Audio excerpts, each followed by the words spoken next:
History के 20 question के बारे में आज बताएंगे जो एग्ज़ाम में बार बार आता है।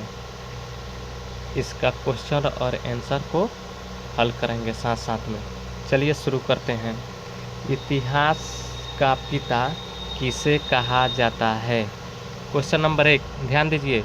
इतिहास का पिता किसे कहा जाता है? इसका आंसर होगा ए, हेरोडोटस। इसका आंसर होगा हेरोडोटस। चलिए question number 2। Question number 2, Sindhu घाटी सभ्यता का प्रसिद्ध स्थल विशाल स्नानगार कहाँ पाया गया था? सिंधु घाटी सभ्यता का प्रसिद्ध स्थल विशाल स्नानगार कहाँ पाया गया था? इसका आंसर होगा बी। इसका आंसर होगा बी, मोहनजोदड़ो। मोहनजोदड़ो। चलिए question number 3। Question number 3, Bharat का सबसे प्राचीन वेद कौन सा है? भारत का सबसे प्राचीन वेद कौन सा है? इसका आंसर होगा सी। इसका आंसर होगा सी, यानी ऋग्वेद। ऋग्वेद। चलिए नेक्स्ट क्वेश्चन। प्रसिद्ध कलिंग युद्ध सम्राट अशोक ने किस वर्ष लड़ा था? प्रसिद्ध कलिंग युद्ध सम्राट अशोक ने किस वर्ष लड़ा था? इसका आंसर होगा ए, 261 ईसा पूर्व। 261 ईसा पूर्व। चलिए नेक्स्ट क्वेश्चन।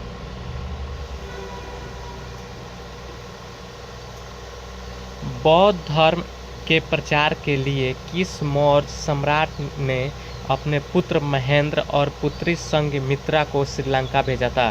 क्वेश्चन बढ़िया से पढ़िए। बौद्ध धर्म के प्रचार के लिए किस मौर्य सम्राट ने अपने पुत्र महेंद्र और पुत्री संघमित्रा को श्रीलंका भेजा था? Question number 5। इसका आंसर होगा सम्राट अशोक ने।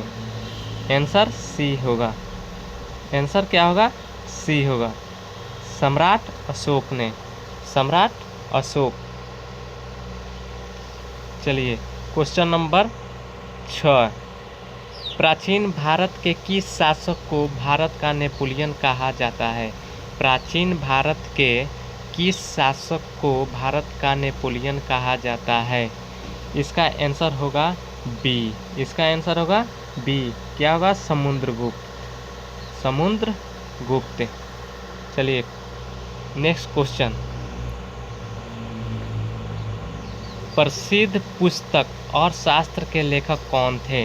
प्रसिद्ध पुस्तक और शास्त्र के लेखक कौन थे? प्रसिद्ध पुस्तक और शास्त्र के लेखक कौन थे? इसका आंसर होगा कौटिल्य।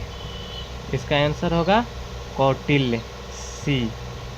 इसको चाणक्य भी कहा जाता है। कौटिल्य को क्या कहा जाता है? चाणक्य भी कहा जाता है। चलिए नेक्स्ट क्वेश्चन। दिल्ली सल्तनत के किस शासक ने लौह एवं रक्त की नीति अपनाई थी? दिल्ली सल्तनत के किस शासक ने लौह एवं रक्त की नीति अपनाई थी? क्वेश्चन नंबर 8 पर ध्यान दीजिए। इसका आंसर होगा बी। इसका आंसर होगा बी, बलबन। क्या होगा? बलबन। चलिए next question. Next question. Panipat का प्रथम युद्ध 1526 ईस्वी में किसके बीच लड़ा गया था? ध्यान दीजिए, ये क्वेश्चन बार बार आता है। पानीपत का प्रथम युद्ध 1526 ईस्वी में किसके बीच लड़ा गया था? इसका आंसर होगा ए, बाबर और इब्राहिम लोदी। बाबर और इब्राहिम लोदी। बाबर और इब्राहिम लोदी। चलिए नेक्स्ट क्वेश्चन। मुगल सम्राट अकबर ने किस वर्ष दीन-ए-इलाही धर्म की स्थापना की? मुगल सम्राट अकबर ने किस वर्ष दीन-ए-इलाही धर्म की स्थापना की? इसका आंसर होगा सी।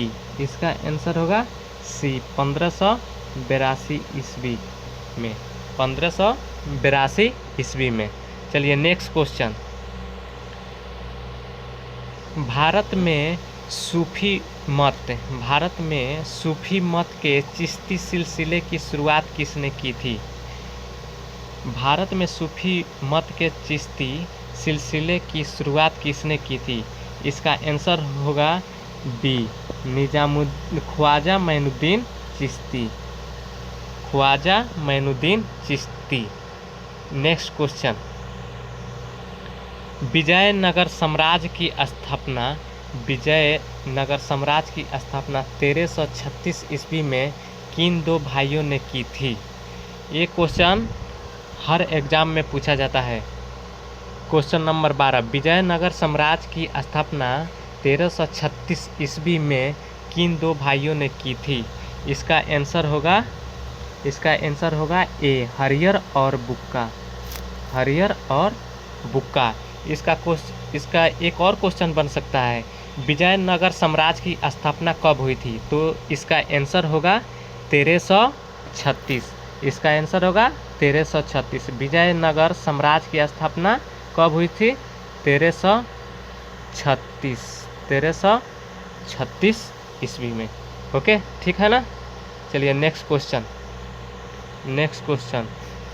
वर्ष 1857 के महान विद्रोह की शुरुआत कहाँ से हुई थी? Question number 13। वर्ष 1857 के महान विद्रोह की शुरुआत कहाँ से हुई थी? इसका आंसर होगा डी, मेरठ से।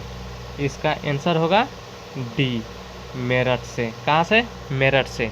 Next question 14 number. भारतीय राष्ट्रीय कांग्रेस की स्थापना किस वर्ष हुई थी? भारतीय राष्ट्रीय कांग्रेस की स्थापना किस वर्ष हुई थी? इसका आंसर ए होगा 1885। इसका आंसर होगा 1885। Next question. बंगाल का विभाजन 1905 ईस्वी किस ब्रिटिश वायसराय के समय हुआ था? बंगाल का विभाजन 1905 ईस्वी में किस ब्रिटिश वायसराय के समय हुआ था? इसका आंसर होगा बी, लॉर्ड कर्जन। चलिए next question 16 number. Mahatma Gandhi ने भारत में अपना पहला सफल सत्याग्रह कहाँ से शुरू किया? महात्मा गांधी ने भारत में अपना पहला सफल सत्याग्रह कहाँ से शुरू किया था? ये इम्पोर्टेंट क्वेश्चन है। इसका आंसर होगा चंपारण। कब हुआ था? 1917 में। याद रखना, 1917 में हुआ था। पहला सत्याग्रह कब हुआ था? 1917 में। और कहाँ? चंपारण में। नेक्स्ट क्वेश्चन 17 नंबर। जालियांवाला बाग हत्याकांड की दर्दनाक घटना किस तिथि को हुई थी? जालियांवाला बाग हत्याकांड की दर्दनाक घटना किस तिथि को हुई थी? इसका आंसर होगा 13 अप्रैल 1919 को। इसका आंसर ए होगा। 13 अप्रैल 1919 को। Next question. स्वराज मेरा जन्मसिद्ध अधिकार है और मैं इसे लेकर रहूँगा, यह नारा किसने दिया था? स्वराज मेरा जन्मसिद्ध अधिकार है और मैं इसे लेकर रहूँगा, यह नारा किसने दिया था? इसका आंसर होगा सी, बाल गंगाधर तिलक। यह चलिए आज हमारा सेशन समाप्त हुआ।